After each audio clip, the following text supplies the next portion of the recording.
Bonjour, nous sommes les élèves du collège Jean-Jacques Rousseau et nous participons au concours C'est Génial avec notre prof de technologie Madame Germer. Nous sommes en 4e. Nous avons choisi comme ville Basse-Terre, c'est une ville en Guadeloupe. Nous l'avons choisi parce qu'on cherchait une ville avec un risque sismique très élevé mais un risque faible de tsunami. Nous avons choisi la Guadeloupe car c'est un département d'outre-mer français et aussi car l'urbanisme là-bas est plutôt simple, c'est souvent des immeubles mitoyens de 2 étages. En début d'année, nous avons travaillé par petits groupes sur des maquettes antisismiques. Il y avait des bâtiments avec des barres en acier à l'extérieur qui ancraient le bâtiment dans le sol. D'autres élèves avaient pris comme solution technique un jointage entre 2 bâtiments mitoyens qui permettait d'absorber les chocs en cas de séisme. Afin de lutter contre les mouvements de torsion dans les séismes, un groupe avait proposé des bâtiments avec 2 axes de symétrie. La conclusion est que le bâtiment en forme de L est moins souple, car lors des secousses, les angles droits se déforment. Alors que ce genre de bâtiment en carré, lors des secousses, reste intact, donc elle est plus solide. Des élèves avaient simulé du béton armé en mettant dans du plâtre des barres de fer. Certains s'étaient lancés dans des constructions de dome house, des petites maisons japonaises rondes et légères qui répartissent les chocs en cas de séisme. Et enfin, des élèves avaient fait des bâtiments avec une sorte d'exosquelette en triangle, un peu comme dans la Tour Eiffel. Alors, du coup, on a ajouté à notre maquette plusieurs solutions qu'on avait déjà testées en classe sur différentes maquettes, comme par exemple les 2 axes de symétrie pour éviter les torsions, les petites ouvertures pour éviter trop de casse, les joints caoutchoutés sur les côtés mitoyens pour éviter que les maisons se cognent entre elles, les pilotis pour absorber les chocs qui viennent du sol, et le toit terrasse pour le poids en hauteur.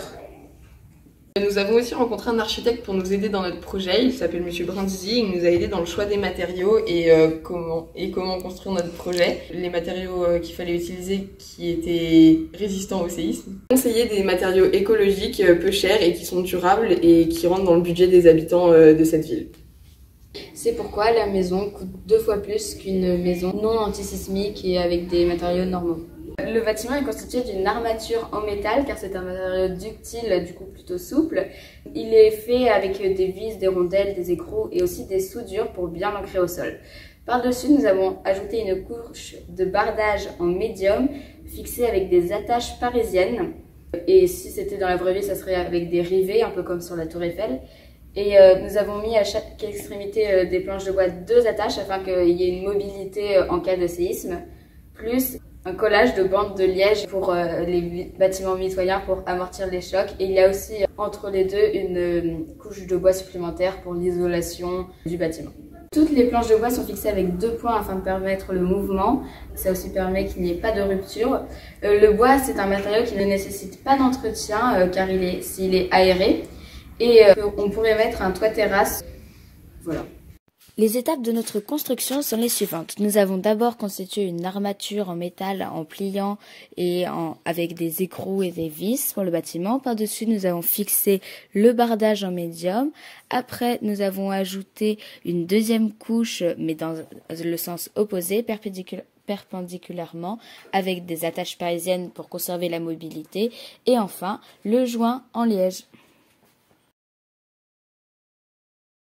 Monsieur Mebarki qui nous a même beaucoup aidé à construire notre maquette, à faire les fondations et tout, et grâce à des outils très spéciaux.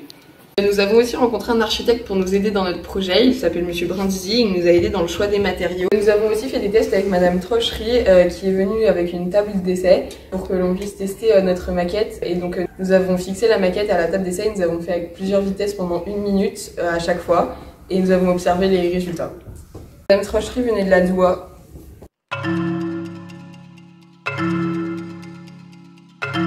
savais pas que t'étais à résister. Moi, je vous invite à vous mettre par terre. Non.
Madame Tronchéry, elle est venue pour nous aider à réaliser les tests avec sa table d'essai.